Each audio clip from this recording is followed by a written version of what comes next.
শুনুন, আল্লাহ রাসূল বলছেন খায়রুন নিসা, সবচেয়ে ভালো মহিলা। রাসূল সাল্লাল্লাহু আলাইহি ওয়াসাল্লাম বলছেন জান্নাতি মহিলা কে? এক, স্বামীর সাথে কথা বললে হাসি মুখে বলে। দুই, স্বামী আদেশ করলে পালন করে। তিন, স্বামী যখন বাড়িতে থাকে না তখন নিজেকে হেফাজতে রাখে, মোবাইলে কারো সাথে কথা বলে না,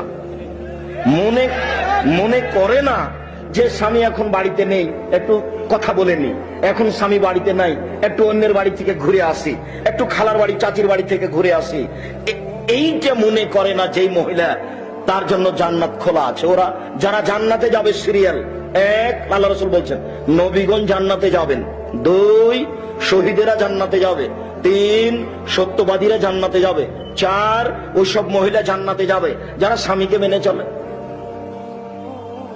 সিরিয়াল মোহাম্মদ সাল্লাল্লাহু আলাইহি ওয়াসাল্লাম এইভাবে বললেন। আমি অনুবাদক, আমি এখানে বাড়তি কিছু আপনার জন্য বলিনি। আমি আপনাকে বলছি স্বামীকে মেনেই চলতে হবে, এটাই জান্নাত। মন খারাপ করে থেকে গেলেন এভাবে পরকাল হারাবে, এটা চাই না। যদি বুঝতে পারেন যে হবেই না, আসলে তার সাথে চলবেই না, তাহলে ঝুলন্ত না থেকে খোলা করে দেন, টাকা পয়সা গেছে যাক, অন্য সংসারে চলে যান, অন্তত ইবাদত করতে পারবেন শান্তিতে।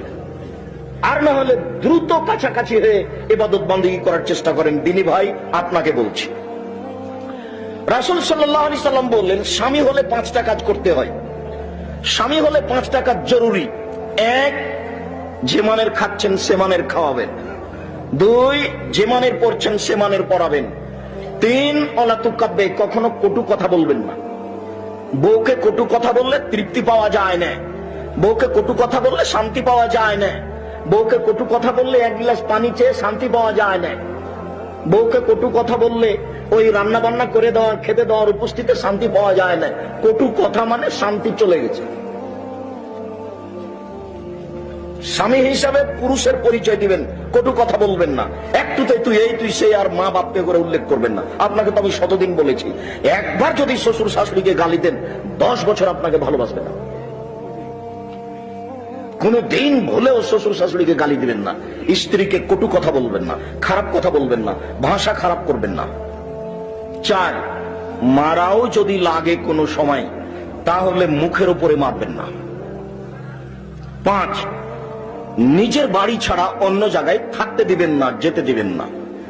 এই বাক্যটা আমি বলি আপনাকে যে আপনার বাড়িতে কার পূজারি থাকবে 24 ঘন্টা, আপনার নজর থাকবে খুব শক্ত। ছেলে মেয়ের উপরে 44 দ্বারা জারি থাকবে, বাইরে কোথাও যেতে পাবে না। ভ্যানওয়ালা বলছে তাড়াহুড়া করে বাড়ি চলে যাবো, রাত 7:30 8টা বেজে গেছে। বলে তুমি এত তাড়াহুড়া করছো কেন? বলে ফখরুদ্দিনের যুগ, কি যে হয়। রাজশাহী মেডিকেলে মানুষজন নাই, একটা কলার ছাল পড়ে নাই, ফাঁকা পড়ে আছে। কে বলছে এটা ফখরুদ্দিনের যুগ? আরে কোথায় থাকলো সরকার? সারা দেশ একবারে কারফুজারি, 7টায় দোকানপাট বন্ধ, রাস্তাঘাটে মানুষজন নেই, মেডিকেলে মানুষ নেই। তো স্বাভাবিক একটা মানুষের হুকুম এদেশে চালু হয়ে গেলে এইভাবে, আর আপনি এইভাবে উপার্জন করে ছেলে মেয়ে বউকে খাওয়াচ্ছেন, আর আপনার কোনোই কথা চলে না। ছি, আপনার মতো স্বামীকে আমি ঘৃণা করেছি, আপনার মতো স্বামীকে আমি ঘৃণা করেছি।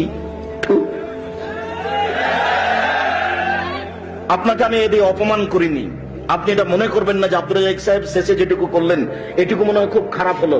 নাউজুবিল্লাহ, আমি তা করিনি। আপনি আমার দিনী ভাই, আপনাকে আমি খুব ভালোবাসি। কিন্তু আপনার বাড়ির অবস্থা এরকম হবে কেন? আপনাকে আমি কতদিন বলেছি, চোখ যেভাবে ঘুরে বসে ভাবে চলে তার নাম ক্ষমতা। কই আমাদের তো কোনোদিন হাট বাজারে যাওয়া হয় না, তা আমরা তো আছি বেঁচে। 90 সালে বিবাহ, আমি এই 90 সাল থেকে এখন পর্যন্ত কোনোদিন হাত মোজা পা মোজা ছাড়া বাড়ির বাইরে যেতে দেখিনি। অথচ প্রতিষ্ঠানের প্রধান শিক্ষিকা বিবাহের 11 দিন পর থেকে এখনো প্রতিষ্ঠানের প্রধান শিক্ষিকা, তো আমরা আছি তো বেঁচে।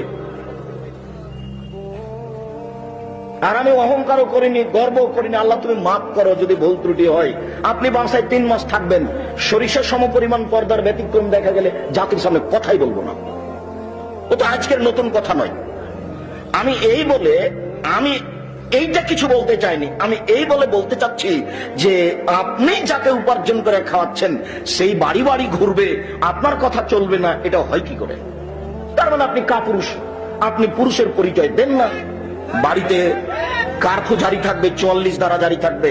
ভৈসারকোটের লোক মনে করলো যে আব্দুল রাজ্জাক মনে হয় আমাদের নিন্দা করলেন। আমি ভৈসারকোট গ্রামের নিন্দা করিনি, আমি পুরো কুমিল্লা জেলার ভাইদের নিন্দা করেছি এই মর্মে যে বাড়ি ঘেরলেন না, বউ আছে এখানে কিভাবে? বাড়ি ঘেরা নাই, চতুর্দিকে ফাঁকা, তো এখানে বউ থাকে কিভাবে? আমার ভেবেছে না এটা ট্রেন স্টেশন। আমার বউ যদি আপনার বাড়িতে আসে তাহলে মনে করবে এটা ট্রেন স্টেশন, এখানে বোরখা খোলা যাবে না।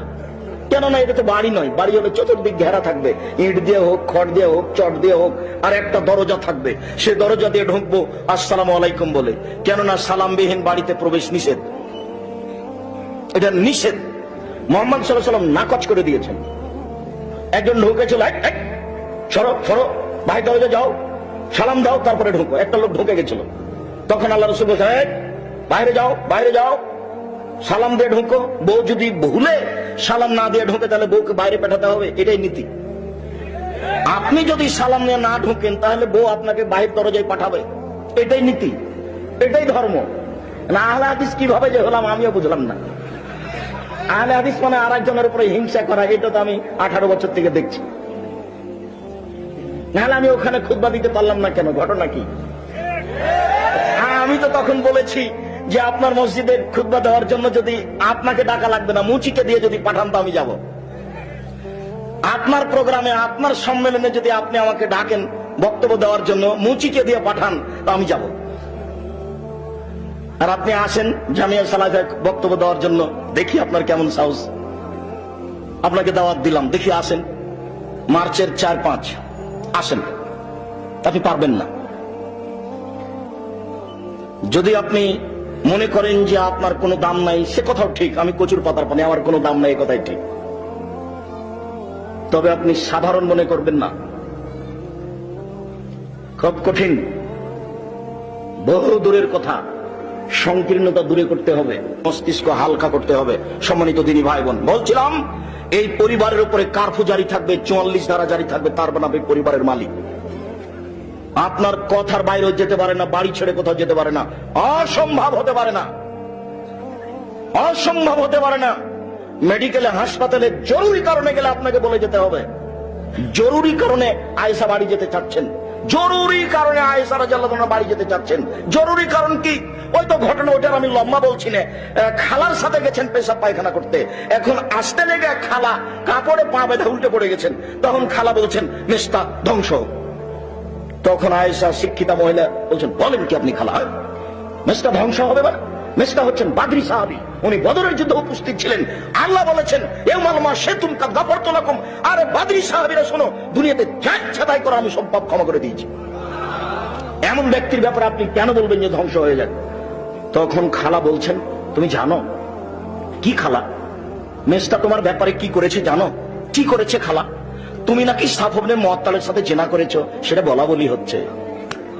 খালা এই কথা কি মুহাম্মদ সাল্লাল্লাহু আলাইহি ওয়াসাল্লাম জানেন? হ্যাঁ জানেন। খালা এই কথা কি আমার আব্বা জানেন? হ্যাঁ জানেন। খালা এই কথা কি আমার মা জানেন? হ্যাঁ জানেন। তো বাড়িতে ঢোকে বলছেন, আমাকে আমার বাপের কাছে যাওয়ার, মায়ের কাছে যাওয়ার অনুমতি দেওয়া হোক। কাকে বলছেন? মুহাম্মদ সাল্লাল্লাহু আলাইহি ওয়াসাল্লামকে। মুহাম্মদ সাল্লাল্লাহু আলাইহি ওয়াসাল্লাম বলেন, আচ্ছা ঠিক আছে যাও। এমন একটা পরিস্থিতি কাউকে বলার সুযোগ নাই, তাড়াতাড়ি যেতে হবে বাপ মায়ের কাছে। তিনি বলে যাচ্ছেন পৃথিবীর সবচেয়ে দামি মহিলা, নিজেকে কাপুরুষ হিসেবে পরিচয় দিবেন না। দুঃখিত, আপনাকে দেখলে আমার খুব খারাপ লাগে।